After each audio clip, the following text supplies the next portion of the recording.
હર હર મહાદેવ દોસ્તો, 18 ઓક્ટોબર 2025 શનિવારના રોજ ધનતેરસનો તહેવાર મનાવવામાં આવશે। આ દિવસે સોનું ચાંદી નહીં પણ માત્ર 5 રૂપિયાની એક વસ્તુ ઘરે લાવવાથી ધનની દેવી માં લક્ષ્મીજીની કૃપા પ્રાપ્ત થાય છે। શાસ્ત્રોમાં જણાવાયું છે કે ધનતેરસના દિવસે કેટલીક વસ્તુઓ ખરીદવાથી ધનની વૃદ્ધિ થાય છે, ઘરમાં શુભતા આવે છે અને દરિદ્રતા દૂર થાય છે। આ વસ્તુઓ ખરીદવા પાછળ વધુ પૈસા ખર્ચ કરવાની જરૂર નથી, માત્ર 5-10 રૂપિયામાં પણ ખરીદી શકાય છે। આ દિવસે આ વસ્તુઓ ઘરે લાવવાથી લક્ષ્મીજીની સાથે ધનના દેવતા કુબેરજી પણ પ્રસન્ન થાય છે। ધનતેરસનો દિવસ શુભ હોય છે અને આ દિવસે ખરીદી કરવાથી આખા વર્ષ દરમિયાન મા લક્ષ્મીની કૃપા વરસતી રહે છે। ધનતેરસ પર ખરીદવા માટેની શુભ વસ્તુઓ: કમળના બીજ, કમળગટ્ટા। કમળના બીજમાં લક્ષ્મીને ખૂબ જ પ્રિય છે। ધનતેરસના દિવસે 5 કમળના બીજ મા લક્ષ્મી અને ધન્વંતરી મહારાજને સમર્પિત કરવા જોઈએ।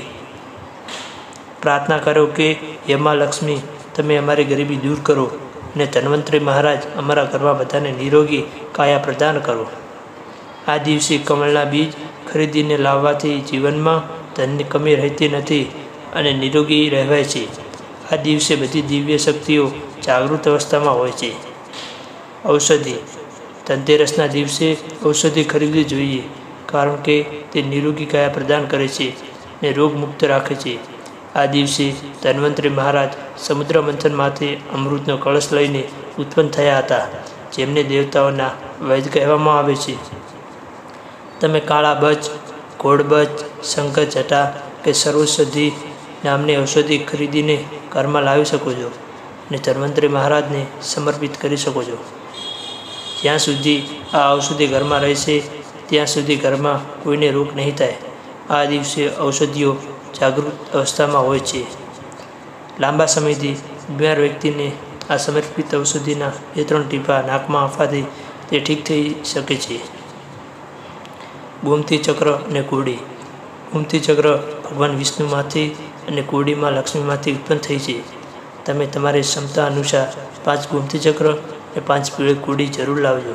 શક્તિ હોય તો 21 ગોમતી ચક્ર અને 21 પીળી કુંડી લાવીને મા લક્ષ્મીને સમર્પિત કરી શકો છો। પીળી કુંડીને મા લક્ષ્મીની બહેન કહેવામાં આવે છે અને તે ધનલક્ષ્મીને પોતાની તરફ આકર્ષિત કરે છે। જ્યાં કુંડી હોય ત્યાં મા લક્ષ્મી આપોઆપ ખેંચાઈને આવે છે। ગોમતી ચક્ર જીવનમાં ચાલી રહેલી પરેશાનીઓને સમાપ્ત કરે છે અને ઘરમાં કોઈ બાધા આવવા દેતું નથી। નાના બાળકને નજર દોષથી બચાવવા માટે લાલ કપડામાં ગોમતી ચક્ર બાંધીને પહેરાવી શકાય છે। બીમારીથી છુટકારો મેળવવા કે તંત્ર વિકાર દૂર કરવા માટે 7 ગોમતી ચક્ર લઈને શરીર પરથી 7 વાર ઉતારીને વહેતા પાણીમાં વહાવી દેવા જોઈએ। સાવરણી, જાડુ: સાવરણીને મા લક્ષ્મીનું સ્વરૂપ માનવામાં આવે છે। શાસ્ત્રો અનુસાર સાવરણી લક્ષ્મી છે અને કચરો રાહુ છે। સાવરણી ઘરમાંથી કચરારૂપી રાહુને બહાર ફેંકીને સકારાત્મકતા લાવે છે। ધનતેરસના દિવસે 2 જોડી સાવરણી જરૂર લાવવી જોઈએ અને તેની પૂજા મા લક્ષ્મીની જેમ જ કરવી જોઈએ। પ્રાર્થના કરવી કે મા લક્ષ્મીની કૃપાથી આખા વર્ષ દરમિયાન અન્ય ધનની કમી ન રહે।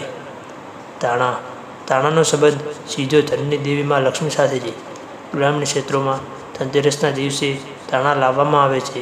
એવું મનાય છે કે ધનતેરસના દિવસે ધાણા ખરીદીને વાવવાથી જેમ જેમ તે ઉગે છે તેમ તેમ ધનના સંબંધી પરેશાનીઓ દૂર થાય છે અને આધ્યાત્મિક ઉન્નતિ થાય છે। ઉપાય: 1 મુઠ્ઠી ધાણા ખરીદીને લાવવા, તેને લાલ વસ્ત્રમાં નાખીને મા લક્ષ્મીના શ્રી ચરણોમાં સમર્પિત કરવા। પ્રાર્થના કરવી કે આ ધાણાથી અમારું દુર્ભાગ્ય દૂર થાય। થોડા ધાણા પીસીને ઘરના મસાલામાં નાખવા અને થોડા ધાણા જમીનમાં વાવી દેવા। જેમ જેમ વાવેલા ધાણા ઉગશે તેમ તેમ પ્રગતિ થવા લાગશે। આ કાચા ધાણાનો શાકભાજી કે ચટણીના રૂપમાં પ્રયોગ કરવાથી આધ્યાત્મિક ઉન્નતિ થાય છે।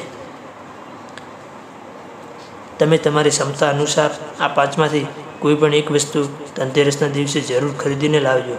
ધનતેરસ 2025ની તિથિ: હિન્દુ કેલેન્ડર મુજબ કારતક મહિનાના કૃષ્ણ પક્ષની ત્રયોદશી તિથિ 18 ઓક્ટોબરે બપોરે 12:18 શરૂ થાય છે અને 19 ઓક્ટોબરે બપોરે 1:51 સમાપ્ત થશે। આમ ધનતેરસનો તહેવાર 18 ઓક્ટોબર 2025ના રોજ ઉજવવામાં આવશે। આ દિવસે ભગવાન ધન્વંતરી દેવ, લક્ષ્મીજી અને ભગવાન કુબેર દેવની પૂજા અર્ચના કરવામાં આવે છે. આ દિવસે ખરીદેલી વસ્તુઓમાં 13 ગણી વૃદ્ધિ થાય છે.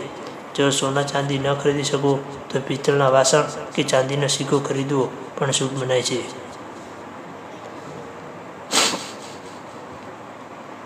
દિવાળી પહેલાં ઘરથી બહાર કાઢવા જેવી 5 વસ્તુઓ, નહીં તો કુલ લક્ષ્મીનો પ્રવેશ થાય છે.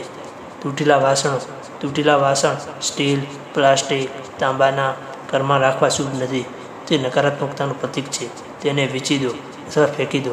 બંધ પડેલી ઘડિયાળને દૂર ભાગીનું પ્રતીક મનાય છે અને તે વાસ્તુ દોષ લાવે છે. સફાઈ સમયે તેને બહાર કાઢી દો. ખરાબ ઇલેક્ટ્રોનિક સામાન, દિવાળી રોશનીનો તહેવાર છે. ખરાબ લાઇટ કે બલ્બ હોય તો તરત જ રિપેર કરાવી લો કે હટાવી દો. જ્યાં અંધારો હોય ત્યાં દીવો પ્રગટાવીને પ્રકાશમય બનાવી દો. ફાટેલા જૂના જૂતા ચંપલ અને ફાટેલા કપડાં નકારાત્મકતા અને દરિદ્રતા લાવે છે. મા લક્ષ્મી સારા અને શુદ્ધ વાતાવરણમાં રહેનાર પર જ કૃપા વરસાવે છે.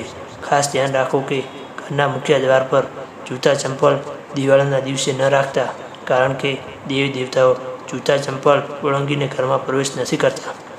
ખંડિત મૂર્તિ, દેવી દેવતાઓની ખંડિત મૂર્તિની ઘરમાં પૂજા ન કરવી જોઈએ.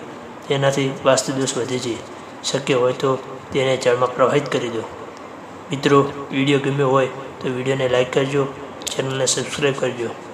એ માતાજી જે કોમેન્ટમાં જય શ્રી લક્ષ્મી માતાજી લખી તેમની મનોકામના પૂર્ણ કરજો. જય મા લક્ષ્મી. હેપી ધનતેરસ.